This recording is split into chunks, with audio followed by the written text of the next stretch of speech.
Praise the lord. దేవునికి స్తోత్రం. హల్లెలూయా. యేసుక్రీస్తు నామంలో మీ అందరికీ నా శుభవందనాలు తెలియజేస్తున్నాను. ఈరోజు బైబిల్ గ్రంథం నుండి మన హృదయానికి ఆదరణ కలిగించే దేవుని వాక్యాన్ని అయితే ధ్యానించుకుందాము. యోబు గ్రంథము 4వ అధ్యాయము 6వ వచనము. నీ భక్తి నీకు ధైర్యము పుట్టింపదా? నీ యథార్థ ప్రవర్తన నీ నిరీక్షణకు ఆధారము కాదా?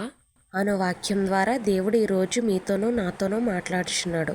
అవును కదండి, ఈ లోకంలో కలిగే ఇరుకుల వల్ల, ఇబ్బందుల వల్ల, సమస్యల వల్ల, ఎదుటివారనే మాటల వల్ల మనం చాలా ఇబ్బంది పడుతూ ఉంటాము, చాలా బాధపడుతూ ఉంటాము. మనకు వచ్చిన సమస్యలను బట్టి మనం చాలా భయపడుతూ ఉంటాము. ఇక్కడ అదే చెప్తున్నాడు దేవుడు. ఈ లోకంలో వచ్చే ఏ సమస్యకైనా నువ్వు ఎప్పుడూ కూడా భయపడవద్దు. ఎందుకంటే నువ్వు నా సన్నిధికి వచ్చి కన్నీళ్ళు విడిచి మోకరించి నాకు మొరపెడుతున్నావు. కాబట్టి నేను నీకు తోడుగా లేనా? నువ్వెందుకు ఈ లోక సమస్యలను బట్టి బాధపడుతున్నావు? ఈ మనుషులనే మాటలను బట్టి నువ్వెందుకు బాధపడుతున్నావు? సర్వోన్నతుడనైన దేవుడును నీకు తోడుగా నేను లేనా అని దేవుడు ప్రతిరోజు మనతో మాట్లాడుతున్నాడండి. కానీ మనం ఏం చేస్తున్నాం? ఆయన మాటను పక్కన పెట్టి ఈ లోకం వైపు చూస్తున్నాం. మనం ఎప్పుడైతే దేవుని మాటను పక్కన పెట్టి ఈ లోకం వైపు అయితే చూసామో, ఈ లోకంలో ఉన్న ప్రతిదీ మనల్ని భయపడుతూనే ఉంటుంది. అందుకే దేవుడు చెప్తున్నాడు కదా, నీ భక్తి నీకు ధైర్యం పుట్టింపదా? నువ్వు నా దగ్గరకు వచ్చి, నా సన్నిధికి వచ్చి నీ బాధలన్నీ చెప్తున్నావు కదా, నీ కష్టాలన్నీ చెప్తున్నావు కదా. నిన్ను సృజించిన వాడను, నా స్వరక్తం ఇచ్చి నిన్ను కొన్నవాడను, నిన్ను అలా వదిలేస్తానా? నువ్వు నా బిడ్డవు కదా. నేను నిన్నెంతగానో ప్రేమించి నేను నిన్ను ఏర్పాటు చేసుకున్నాను. భూమి పునాది వేయబడక మునిపే నేను నిన్ను నా ఉచితమైన ప్రేమ చేత ఎన్నుకున్నాను. కాబట్టి నువ్వు దేనికి భయపడొద్దు, నేను నీకు తోడుగా ఉన్నాను అని చెప్పి దేవుడు ఈరోజు నీతోనూ నాతోనూ మాట్లాడుచున్నాడు.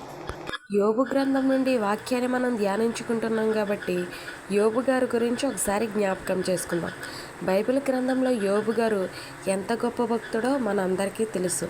బైబిల్ గ్రంథంలో ఆయన చరిత్రను చూస్తే కనుక ఆయన పడిన శ్రమ ముందు ఈ లోకంలో మనం పడే శ్రమ చాలా చిన్నదని నేను అనుకుంటున్నాను.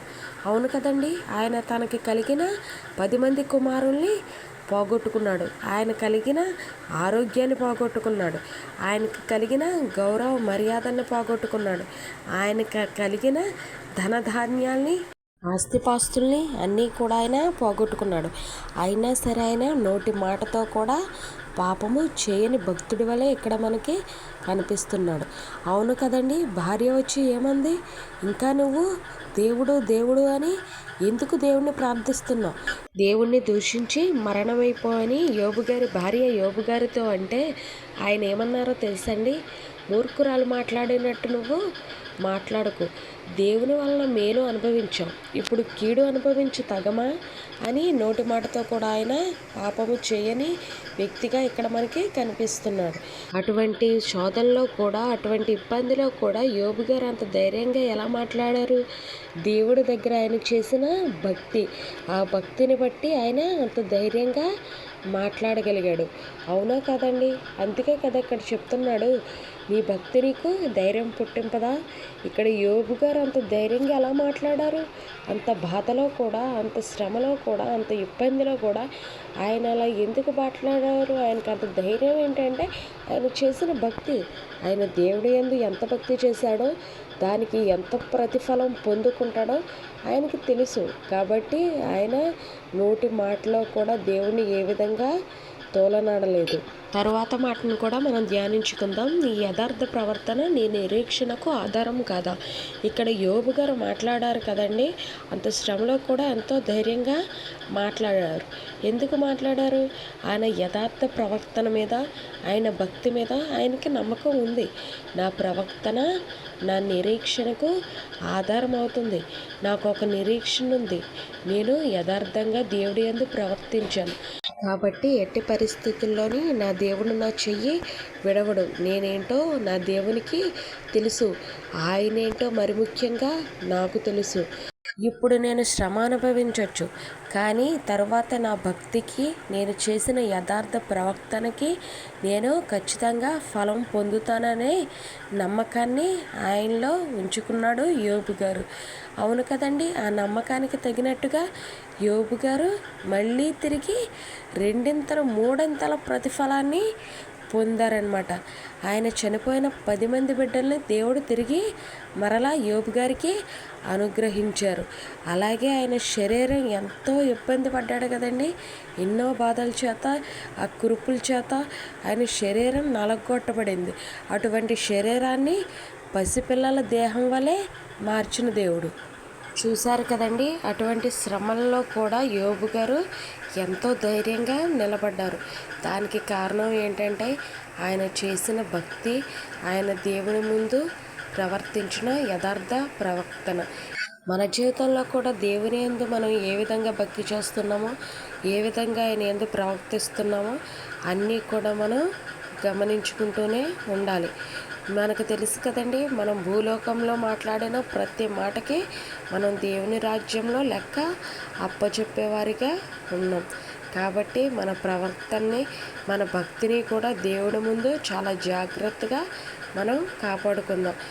అలాగే యేసుక్రీస్తు వారు మనల్ని నమ్మి మనకి ఆజ్ఞనిచ్చి ఆయన మన కోసం స్థలాన్ని సిద్ధపరచడానికి వెళ్ళారు. కాబట్టి ఆయన ఇచ్చిన ఆజ్ఞలను బట్టి, ఆయన ఇచ్చిన కట్టలను బట్టి, ఆయన ఇచ్చిన విధులను బట్టి మనం నడుచుకోవాలని, ఆయన రెండవ రాకల్లో మనల్ని ఏ విధంగా చూడాలనుకున్నారో అంతే సంతోషకరంగా మనం ఆయన ఎదుర్కోవాలని నేను మీ అందరినీ కోరుచున్నాను. అట్టి విధంగానే తలలు వంచితే చిన్న ప్రార్థన అయితే చేస్తాను. సర్వాధికారి, సర్వశక్తుడ, మహిమోన్నతుడ, మహిమస్వరూపుడ యేసయ్య, నీకే లెక్కలేని స్తుతి స్తోత్రం. యేసయ్య, ఈరోజు మాతో మాట్లాడిన మాటకై నీకే లెక్కలేని స్తుతి స్తోత్రం తండ్రి. అవును తండ్రి యేసయ్య, నీ భక్తి మాకు ధైర్యాన్ని పుట్టిస్తుంది దేవా, స్తోత్రం తండ్రి. నీ యందు యథార్థ ప్రవర్తన మా నిరీక్షణకు ఆధారంగా ఉంది దేవా, నీకే లెక్కలేని స్తుతి స్తోత్రం. యేసయ్య, మాకు తోడుగా ఉండండి దేవా, స్తోత్రం. నీ మాట ద్వారా మాకు తోడుగా ఉండండి, నీ వాక్యం ద్వారా మాకు తోడుగా ఉండండి దేవా, స్తోత్రం. నీ దర్శనాల ద్వారా, నీ కళల ద్వారా మాకు తోడుగుండండి. అలాగే తండ్రి, ఏ బిడ్డ అయితే ఈ వాక్యాన్ని వింటున్నారో యేసయ్య, ఏ బిడ్డ అయితే ప్రార్థనలో యేసయ్య ఏకీభవిస్తున్నారో ప్రతి ఒక్క బిడ్డని దీవించండి, ఆశీర్వదించండి. ప్రతి ఒక్క బిడ్డ కుటుంబాన్ని కూడా యేసయ్య ఒక్కసారి జ్ఞాపకం చేసుకోమని, మీరే మా కుటుంబాలకి అండగా దండగా ఉండమని, మీరే చిన్న ప్రార్థన ఆలకించమని త్వరలో రాబోచున్న ప్రభు యేసు నామమున అడిగి వేడుకొంచున్నాం మా పరమ తండ్రి. ఆమేన్.